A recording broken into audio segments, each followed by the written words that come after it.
Hola, ¿qué tal? Saludos cordiales para toda la audiencia de nuestro canal Tecnologías Divina por YouTube.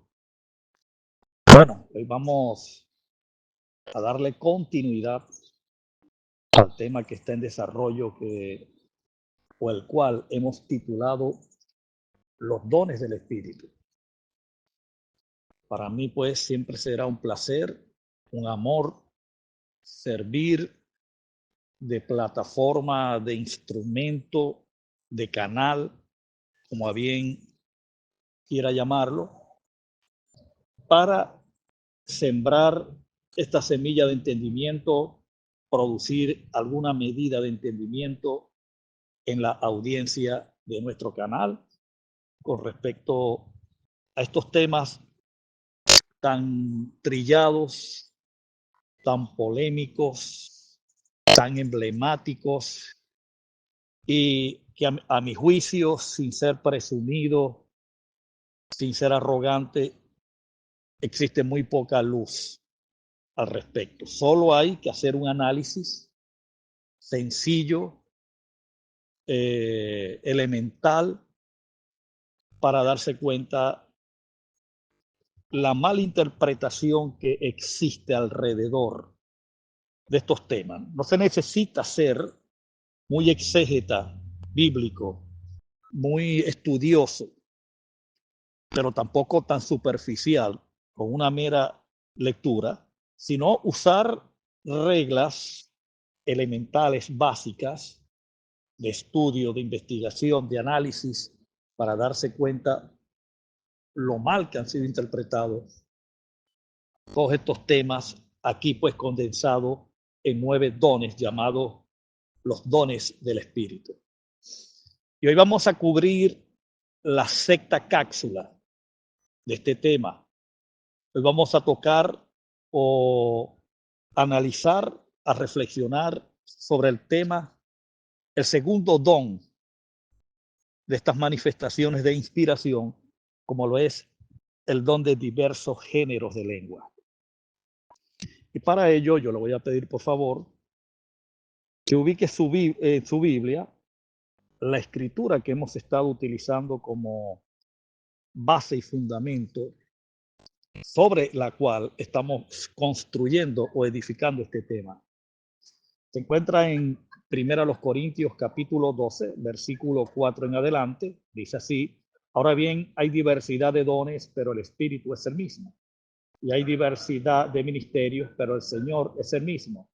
Y hay diversidad de operaciones, pero Dios, que hace todas las cosas en todos, es el mismo. Pero a cada uno le es dada la manifestación del Espíritu para provecho, porque a este es dada por el Espíritu palabra de sabiduría, a otro palabra de ciencia según el mismo Espíritu, a otro fe por el mismo Espíritu, a otros dones de sanidades por el mismo Espíritu, a otro el hacer milagros, a otro profecía, a otro discernimiento de espíritu, a otros diversos géneros de lengua y a otros interpretación de lengua. Pero todas estas cosas las hace uno y el mismo Espíritu, repartiendo a cada uno en particular como quiere o como quiso. Muy bien. El don de diversos géneros de lengua o la manifestación de diversos géneros de lengua. ¿Cómo fue esta manifestación durante el primer siglo? ¿Cuál fue su característica principal? Pero quiero comenzar primero desmontando el modelo existente que se maneja en nuestra actualidad en tiempo real con respecto a este tema. Es decir, el modelo de iglesia artificial, ficticia, que se ha construido hoy, porque ya la iglesia no existe. Y usted se preguntará, pero ¿por qué usted siempre menciona a la iglesia? Bueno, porque es que las operaciones de estos dones, las manifestaciones de estos dones, se dieron fue en el ámbito de la iglesia, en el ámbito del cuerpo de Cristo. Entonces, mal pudiéramos estar hablando de estas manifestaciones si no consideramos dónde, en qué ámbito, en qué dimensión estuvieron manifestándose, estuvieron operando. Entonces, esa es la razón del énfasis de por qué debo estar diciendo constantemente que la iglesia ya no está presente, al igual que estos dones. Ahora bien, ¿qué es lo que se ha dicho hoy sobre el diverso género de lengua? Bueno, lo que se ha dicho es una barbarie. Usted va a cualquier iglesia de índole pentecostal, de la denominación pentecostal, y usted comienza a observar estas manifestaciones, y por supuesto en la primera de cambios, usted va a ser impresionado, porque va a comenzar a escuchar una serie de sonidos que yo no sé si llamarlos ensordecedores, aterradores, o más bien llamarlos confusos, porque son sonidos que no se acomodan a lo que fue originalmente este don. Fueron sonidos que no describen ninguna lengua, ningún lenguaje humano, ningún idioma. Un asunto como, por ejemplo, yo he escuchado este tipo de expresiones de sonido como que quema paja rama seca. Otros abre la baranda y saca la vaquita. Otros dicen Rambo saca, usa la bazuca. Entonces uno se pone a escuchar estas lenguas. Otros dicen casa, carro, muchos cobres quiero. Entonces, imagínate, son cosas muy extrañas. Incluso yo sé lo que te estoy hablando porque yo fingí en esa, digamos, guachafa. Yo fingí, yo nací en una iglesia pentecostal, me formé en ella y por supuesto fui producto de ella. ¿Y qué es lo que yo veía, escuchaba en 13 años que estuve involucrado en este movimiento pentecostal? Bueno, yo veía gente que comenzaban a brincar y a saltar y hablar, hacer esos sonidos raros. Y yo me sentí muy extraño, por supuesto, en la primera de cambio. Pero finalmente fui atrapado como un bolsa, como un bobo, porque son trampas cazabobo, y terminé replicando e imitando lo que ahí se hacía. Pero ahora que cuando la luz llega a tu vida y tú despiertas a estas realidades, comienzas a atar cabos, comienzas a hacer tus propios análisis, estudios, investigaciones, y llegas a la conclusión de que esto es una soberana locura. Te voy a decir lo que es para mí, lo que yo viví, y no porque alguien me lo dijo, es mi experiencia. Esto es un desbordamiento brutal, grosero, de emociones mezclados con sentimientos. Es lo que hace que la persona pierda el control, como lo hacen en esas reuniones, y comiencen a emitir ese poco de sonidos, de ruidos, de voces que no tienen absolutamente nada que ver. Y entonces lo que te dicen es que están hablando en diversos géneros de lengua. Te dicen que están hablando e incluso te dicen que están hablando en la lengua del espíritu. O sea que el espíritu, según lo que uno creía, digo según creía porque ya yo no creo eso, hablaba de esa forma, como te lo estoy diciendo. O sea que el espíritu tiene un lenguaje, según el pentecostalismo. El espíritu tiene un idioma, que es el que los pentecostales hablan cuando están supuestamente bajo la unción y bajo la inspiración del espíritu. Bueno, les preguntaría yo a estas personas, con todo respeto y en todo amor, y si usted es uno de los que está escuchando este tema, pues para usted es la pregunta, y créame, lo hago con todo respeto y todo amor. ¿Usted está de acuerdo de que el espíritu habla de esa forma? Porque si eso es así, entonces lo que se ha descubierto a mayor profundidad, es mentira. ¿Sabe por qué? Porque los sonidos que nosotros emitimos, que nosotros hablamos, son sonidos de naturaleza y carácter humanos. Bajo ningún concepto y realidad son sonidos y ruidos de naturaleza espiritual. Es más, yo te voy a afirmar algo que lo he descubierto. Lo divino, lo espiritual, no emite sonido porque no tiene lenguaje audible, no tiene lenguaje con sonidos o expresiones físicas. El espíritu, cuyo idioma no es otro que el silencio. Si tú quieres conocer el lenguaje del espíritu, haz silencio. Y no es que tienes que ir a un sitio, a una montaña. Debe que tengas que alejarte, aislarte para poder escuchar el silencio del espíritu. No, no, no, no. No tiene nada que ver con eso. Lo que debes hacer es aprender a hacer silencio en tu interior, a callar tantas voces que tu mente emite y podrás escuchar la voz del silencio, que es la voz de tu espíritu, de tu interior. Esta es la realidad, pero eso debe ser una práctica sistemática y recurrente. Eso no lo vas a aprender de la noche a la mañana, ni por abracadabra, ni pata de cabra. Entonces, esto pues quiero que esté muy claro. Ahora, ¿qué fueron los diversos géneros de lengua? Vamos a la fuente, vamos al origen.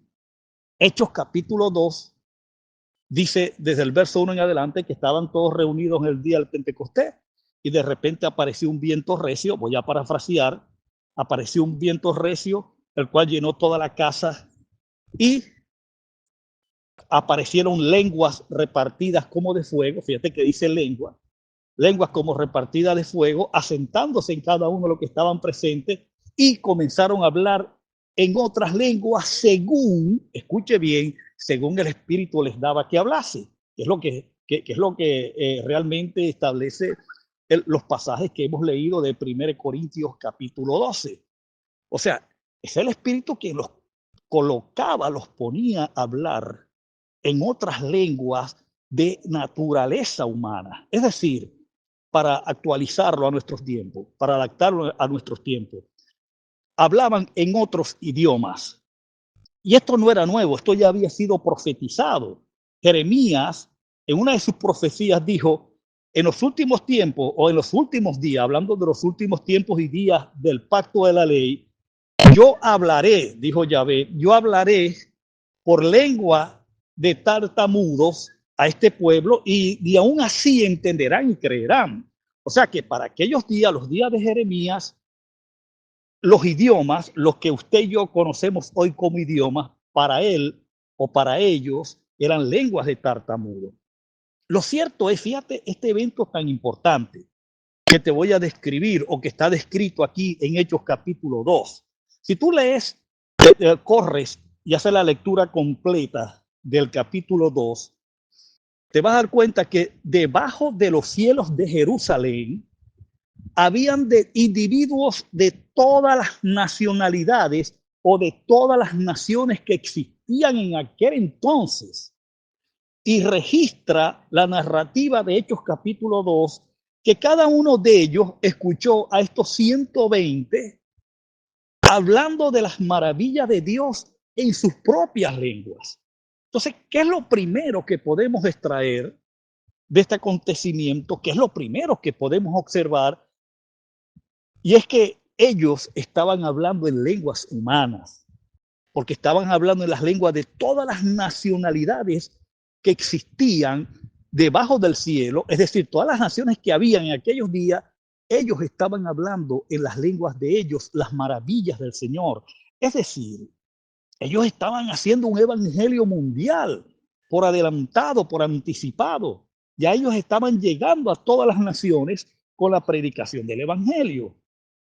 Entonces, ¿dónde está de que el diverso género de lengua tiene que ver con hablar esas lenguas tan extrañas en las que uno pues le inculcaron, le inocularon? Por ejemplo, yo te lo estoy diciendo por experiencia, yo no me estoy inventando nada, ¿ok? Si yo quiero hablar otras lenguas, otros idiomas, por supuesto que tengo que estudiar. Yo estoy aquí viviendo en los Estados Unidos, soy venezolano y me veo en la necesidad de aprender el inglés para poderme comunicar con la ciudadanía norteamericana, porque el español no me va a servir. Entonces, eso tengo que tenerlo claro. ¿Y qué debo hacer para eso? Bueno, estudiar. Si no puedo hacer cursos vía online o de otro tipo, bueno, tendré yo mismo que armar una estrategia de estudio y comenzar a hablar lo básico del inglés, por lo menos para poderme comunicar. Por cierto, es una lengua que, que se te enreda, es un idioma que se te enreda la lengua y a veces se siente uno como que un poco extraño, ¿no? Bueno, así pasaba con aquellas personas. Por ejemplo, imagínate a Pedro, que era un pescador de profesión, que su nivel educativo y cultural era muy bajo. Sin embargo, Pedro pudo estar hablando en persa, en árabe, en cretense, en romano y en todas las lenguas que había en aquellos días, porque eran habilitados de manera sobrenatural por el Espíritu. Diversos géneros de lengua, señores, dándoles una interpretación actualizada en tiempo real, lo que está significando es idiomas.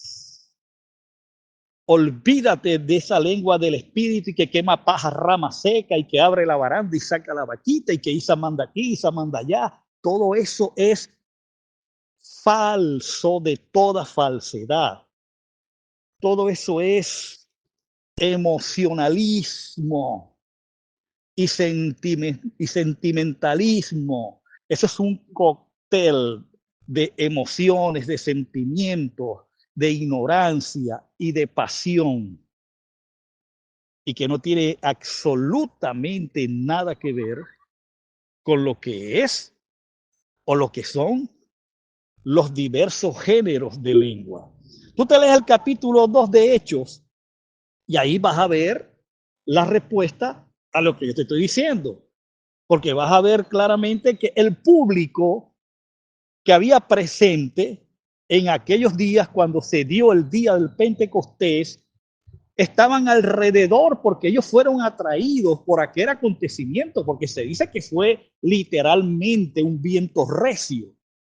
Entonces, cuando ellos se acercan y ven a estos creyentes, a estos primeros miembros de la iglesia, hablando desatados en esa en lenguas, en idiomas, quedaron perplejos, estupefactos y decían, rascándose la cabeza, me imagino yo, bueno, pero no son todos estos que están aquí israelitas, judíos, no son todos pescadores, en otras palabras, bueno, pero nosotros conocemos a estas personas. Y otros decían, bueno, pero ¿cómo es esto? Si ya se les ve el rasgo fisionómico, se les ve su acento, que son de otra nación, ¿cómo es que les oímos hablar en nuestras propias lenguas?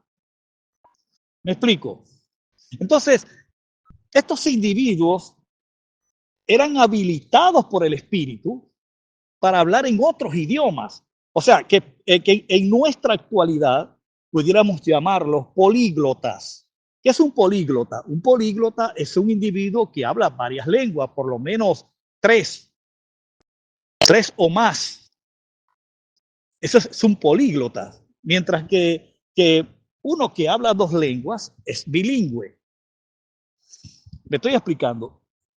Estos individuos que estuvieron en este tiempo, en este acontecimiento, en este hecho de tanta relevancia, hoy por hoy, si eso hubiese ocurrido en nuestros días, nosotros los catalogaríamos con el adjetivo de políglotas, porque hablaban en todas las lenguas, en todos los idiomas que existían durante el primer siglo, 120 fueron habilitados por el Espíritu para hablar en estas lenguas y por supuesto que dejaron un mensaje claro, conciso, preciso, exacto en la mente y corazones de todos aquellos que estaban presentes, porque decían, asombrados y estupefactos, ¿cómo es que les escuchamos hablar las maravillas de Dios? Porque hablaban maravillas, es decir, eran elocuentes, eran entendibles todas las lenguas, eran obvias todos los idiomas que estaban hablando. No era esa locura que usted escucha hoy, que eso es todo un ruido ensordecedor, lleno de confusión, que nadie sabe lo que está pasando. Bueno, yo primero quisiera pedir disculpas si ha sonado muy duro tener que hablar de esta forma, pero es que de alguna manera tenemos que hacer ver el error y que, bueno, quienes estén ahí todavía tengan la fortaleza, la inteligencia y la sabiduría para dar un paso hacia atrás, volverse, que es la palabra arrepentimiento, metanoia, es decir, cambiar en su mente, dar un paso en su mente hacia atrás, hacer las correcciones y los ajustes pertinentes y luego seguir adelante. Bueno, el tiempo que me queda es para agradecerte por estar allí, por tu empatía, por tu dedicación y por tus ganas de aprender. Te deseo pues que tengas un día exitoso, un día bendecido, un día próspero y saludable. Te recuerdo que esta es la sexta cápsula de este tema y que te habló tu amigo y maestro en la plenitud del reino, Miguel Faría, desde la ciudad de Portland, Estados Unidos, para el mundo. Feliz día para todos.